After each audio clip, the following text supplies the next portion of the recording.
What is going on, everybody? Hope you guys are all doing well and having a fantastic day. Today, I'm going to give you my full in-depth experience at working at one of the biggest semiconductor companies in the world, Intel.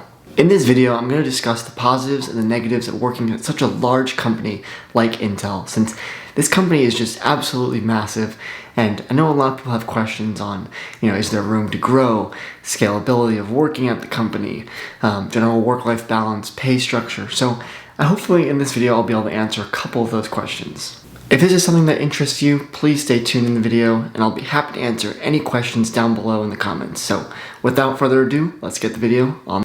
So I worked at Intel for about a year and a half, which was the end of my junior year, during my senior year, and then I stopped working just after postgraduate.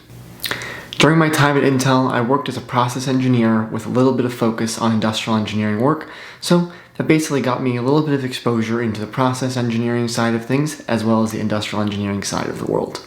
Even though I was doing about 19 credits that semester while working at Intel, I was still doing 40 hours a week while I was there. Some weeks I would do about 35, but on average I would do 38 to 40 hours a week at Intel, as well as my 19 credits at school. Needless to say, I was extremely busy my senior year of school with all those credits and while working and while just trying to balance life. Although I was an intern during that year and a half, I still had, I would say, the opportunities as a full-time employee rather than being an intern. So I still had access to the employee stock purchase plan, I still had 401k, I still had healthcare benefits, which honestly, as an intern, when you're working 40 hours a week plus doing school, those are really nice benefits to have.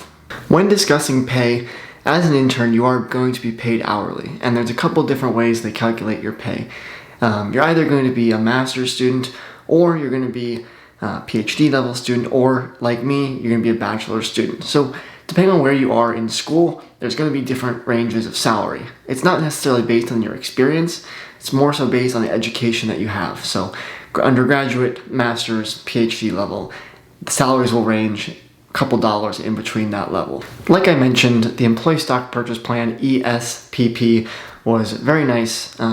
Basically allows you the opportunity to buy stock at the company with a discounted price. So I can't disclose how much percentage I was taking out of my paycheck, and I can't disclose how much I was buying, but as an intern, and if you join during the right months of the year, you are going to be able to buy stock at a lower price, which is very nice. Along with the ESPP employee stock purchase plan, you're also getting those nice benefits as 401k and healthcare. So I didn't take advantage of those. Well, I took advantage of the 401k, but I didn't take advantage of the healthcare.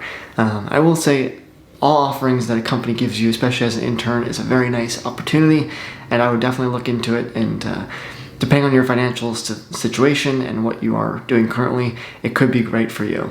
Along with all the other benefits that I've mentioned, you also get access to the Employee Resource Group, aka ERGs, and those are very awesome. Basically gives you another way to connect with other interns, either in different factories, different sites, around your site. It's a very good opportunity to just network and expand your relationship within the company.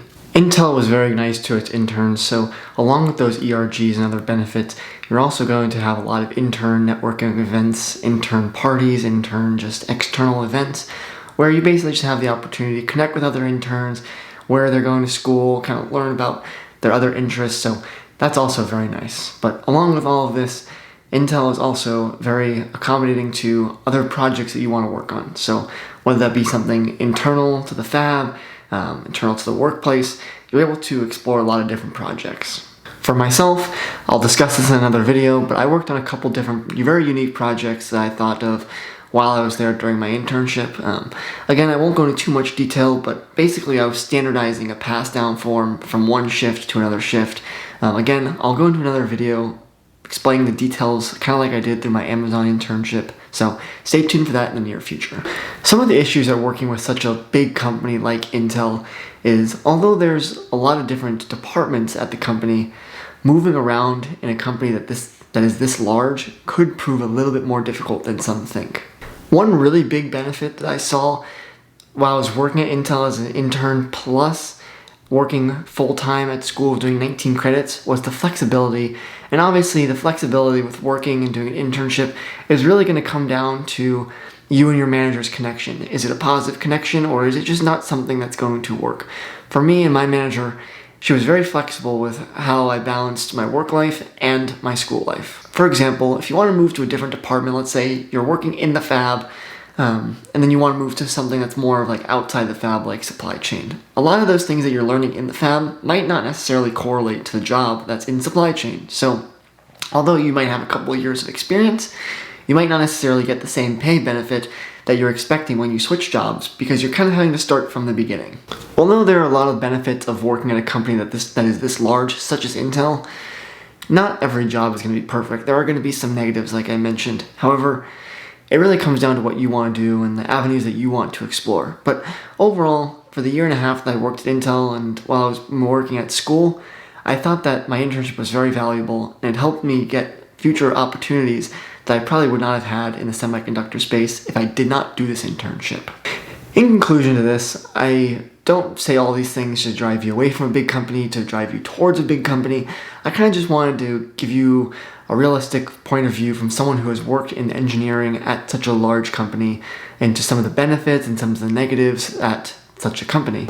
If you found any of this information useful in the video, please drop a comment down below, give it a thumbs up, and if you're really kind, please subscribe to the channel. It really helps me keep me motivated in order to keep making these videos. So without further ado, thank you all and have a nice day. Peace.